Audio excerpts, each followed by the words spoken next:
kedam mada prang rani rani rani van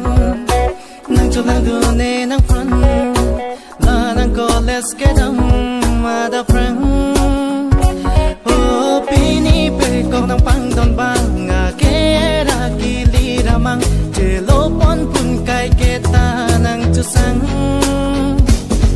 che jor ka pang jang nang keng kam la pen nang mu mang kang jang ma char pen si kai ke ta nang la dang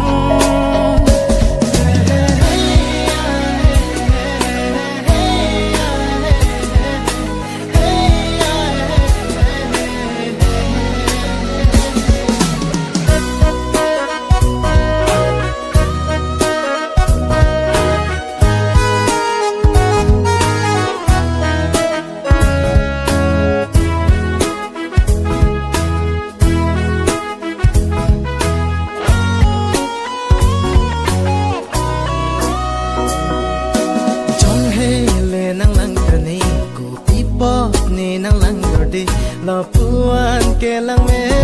sami nang raje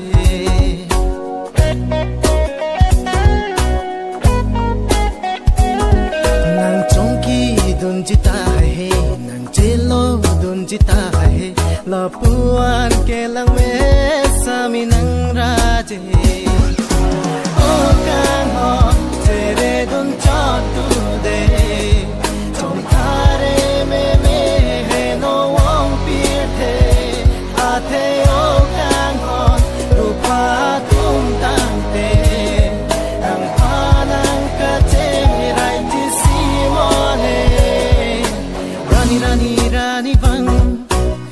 cholang du ne nang pan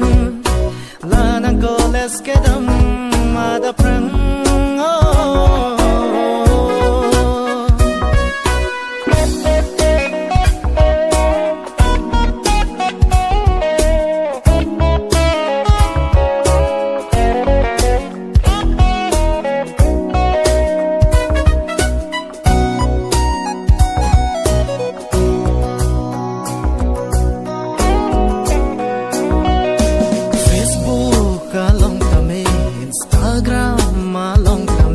lang bom ta lang dorde